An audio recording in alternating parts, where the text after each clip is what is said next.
Ladies and gentlemen, boys and girls, children of all ages, welcome to Robert Sports Show. I'm your host, Robert. Alright, XFL Week 10, the 10th week of the regular season. So we have this game, and then we have the two playoff rounds. So we're going to have the leader of the North play the second place, and then the South play first two play one another, and then we will have the winners of that play for the XFL Championship of 2023. We're going to pull that up because we have the possibility of a tie for second place. Let's get that pulled up here. So right now, entering week number 10, we have the DC Defenders have already clinched the North Division title. They're 8-1. The Houston Roughnecks have already clinched the South Division title. They both will host next week. The winner between St. Louis and Seattle will face DC, while the winner between Arlington and San Antonio will face Houston. Now, we have a couple different scenarios here and some unique tiebreaker scenarios. So we're going to run down the 4 games this week. They all 4 have some type of playoff scenario on the line. So first game we have is the Orlando Guardian 1-8 versus the 6-3 St. Louis BattleHawks. The BattleHawks are actually tied with the Seattle Sea Dragons. Both teams are 6-3. Now, simple, 1 win, 1 lose, the winner moves on.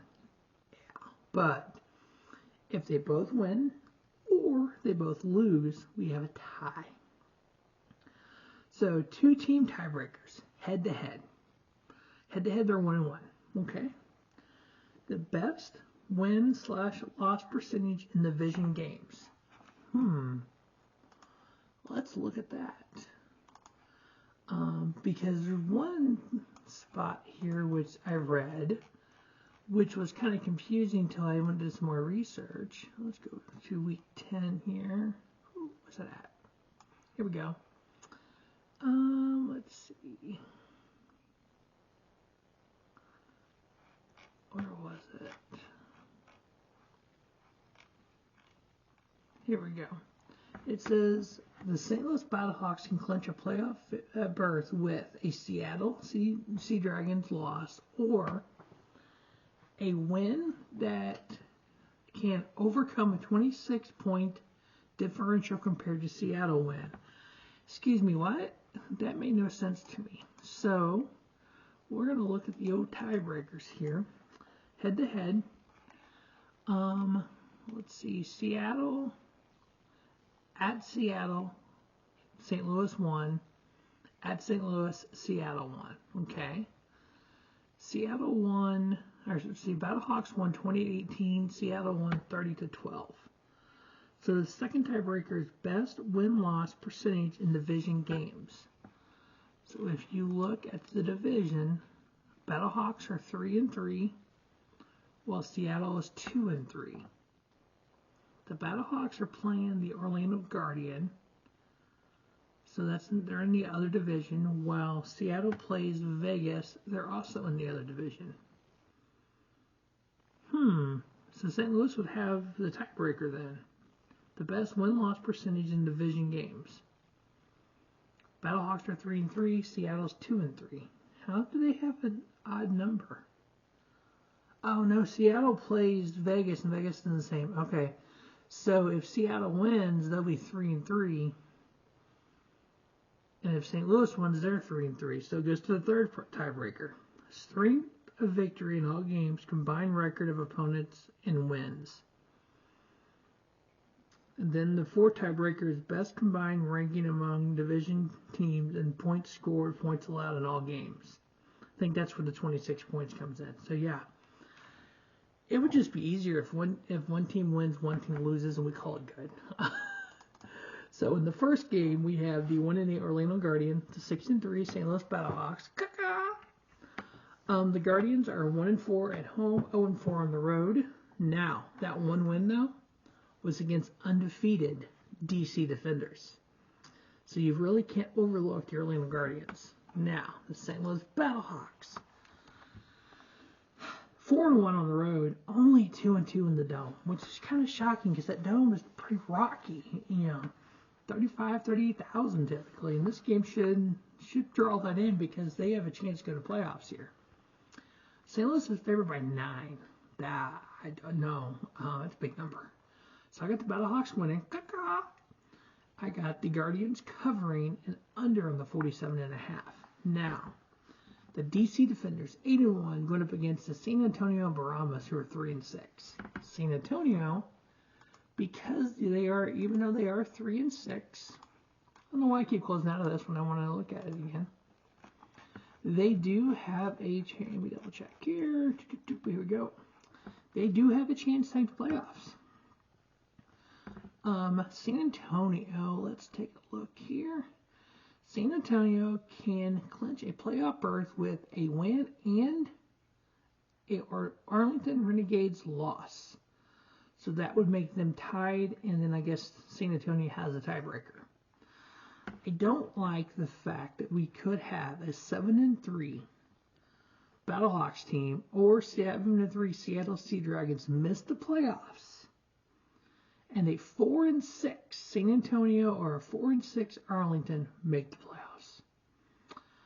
I think we need the CFL rule. And for those of you who are like the Wahoo, CFL, Canadian Football League, they have a crossover rule. So let's take a look at that. Oh, where's their standings at? Here we go. So they have 9 teams, 5-1, 4 in the other. You can, 6 teams make the playoffs. They take the best, so the division winners, and then the second place, and then the third playoff for each league, each division, you can cross over. So you might be in the West, but you have a better record than the third person in the East, so you would make the playoffs. It makes for interesting football because you can have that kind of weird thing going on in the playoffs like that. I like it. I think it's kind of cool because it saves from having a team under 500 make the playoffs. But that's not what we have here. So we will have either a 500 team or a team under 500 in the playoffs. What scared me about this San Antonio DC game, DC's already wrapped up. They have no reason to play their starters at all. They're 5-0 at home, 3-1 on the road. Everything's wrapped up. Why play somebody and get them hurt? So I think San Antonio has their best shot of winning here. DC is actually favored by 3. I'm giving the 3 to San Antonio. I'm picking the Brahmas to win, cover the 3, under on the 42. Next up, we have the Houston Roughnecks, 6-3, against the 4-5 Arlington Renegades. Now, with Arlington and San Antonio both playing for their playoff lives, going up against teams that have already clinched the division, the 6-3 Houston Roughnecks, again, they got nothing to play for.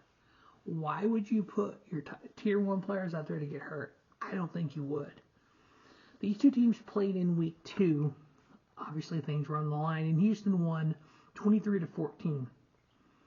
So I feel the same way about this as I do about the San Antonio DC game. I got Arlington winning. They were actually favored by 1. I got them winning, covering it under on the 42.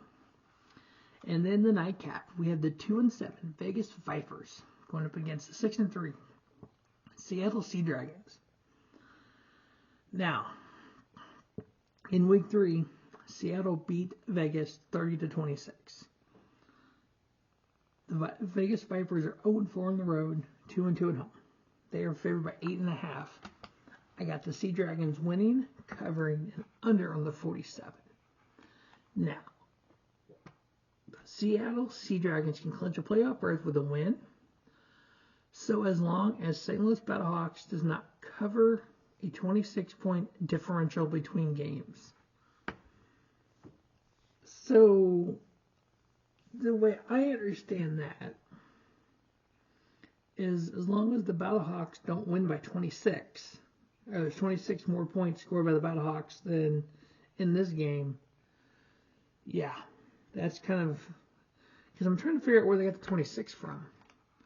Because if you look at the head-to-heads, St. Louis and Seattle, because on the year-to-date right now, St. Louis has scored 184 points. Seattle scored 185. St. Louis give up 144. Seattle's given up 156.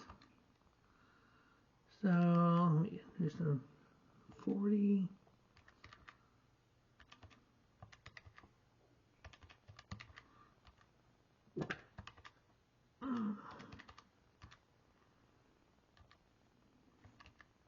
So there's 11 points difference there. I'm not sure where the 26 is coming from. But yeah, it's going to be interesting to see who gets that final playoff spot in the North against DC. So I have St. Louis winning, San Antonio winning, Arlington winning, Seattle winning. So based on my wins, Seattle would get to face DC, and then Arlington would face Houston, and the winner of those two games would go on to the championship. Now in week 9, I was 2-2 on the picks, 1-3 against the spread, 0-4 in the over/under. So year to date brings me a total of 20-16 on the straight up picks, 19-17 against the spread, and then 17-19 on the over/under, 56-52 on the year, 51.8%. I wanted it to be closer to 60, but hey, as long as you're over 500, it doesn't matter, right? It's all for fun. Now in USFL, I was 3-1 in week 1. Straight up picks, 2-2 against the spread, 0-4 in the over/under. Make sure you check out week 2 of the USFL. And then, toward the end of the USFL season, we'll have the beginning of the CFL. Woohoo! All right, thanks for watching the Robert Sports Show. Don't just have a great day. Have a spiffy day. Robert Sports Show, your YouTube leader in sports and content.